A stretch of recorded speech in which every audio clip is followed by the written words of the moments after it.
There was a moment a few years ago where I hit rock bottom.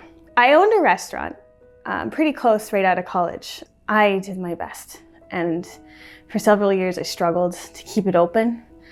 I never went under, proud of that, but I often didn't pay myself, and I was working a lot, very stressed out. And finally I decided to sell it, sold it at a loss, and that was really hard. And I was in a relationship when I sold it. COVID hit. He left me.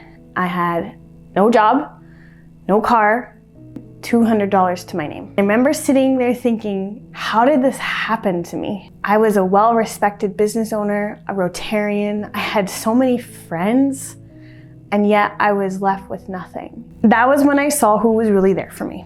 It was not the people who I worked so hard trying to impress, the people that I never said no to, all of the volunteer organizations that I supported, that I never said no to, the friends that I listened to their issues, their families. Who was there for me was my family. They showed up for me. They realized that I wasn't alone. I realized all of those years, I had worked so hard to be liked, respected. None of that mattered when I was the one who needed help. So I started climbing out. Piece by piece, I rebuilt my life. I got 2 part-time jobs. I found an apartment. My mom lent me her vehicle so I could get to work. I kept leveling up, fighting for myself.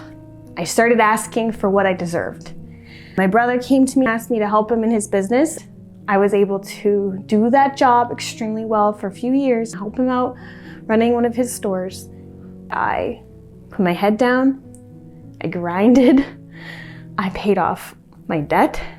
I lost 100 pounds. Now, about 4 years after rock bottom, I moved to a cute little village just close to my hometown.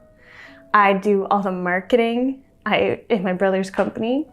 He's asked me to be a partner in his business because the value I add is seen in the success of the business. I'm again working in the community, working with nonprofits, working with other business owners, but I have a little bit more of a level-headed approach towards it.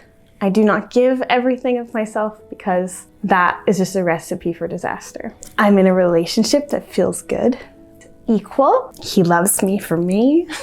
I love him for him. I still work hard, but I work hard for me, my life. Not for approval, not to be successful, just to have the life that I actually want.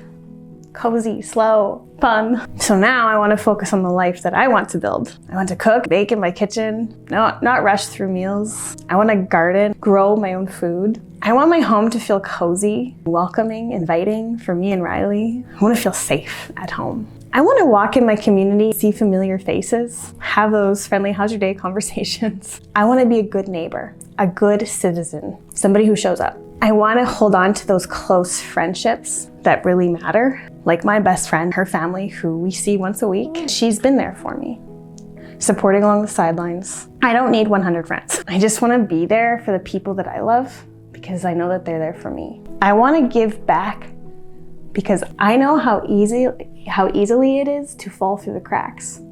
If not for my family, I would have fallen through the cracks. When I was at my lowest, I realized how fragile everything is. I could have been forgotten, but I wasn't because of the few people who cared. And that's what matters. Not the hustle, not the status, not the endless striving, not being everybody's go-to girl, but being human, being someone who cares, who gives, who shows up. So now, after years of struggling, fighting, never giving up. I'm fine, I know. I'm slowing down. I'm building a life that is small, but full. I'm not chasing anymore because this quiet, intentional life, this is what makes me feel whole. Maybe if you're feeling tired too, maybe it could be what you need as well. Who's really there for you? And are you there for them? And are you there for yourself?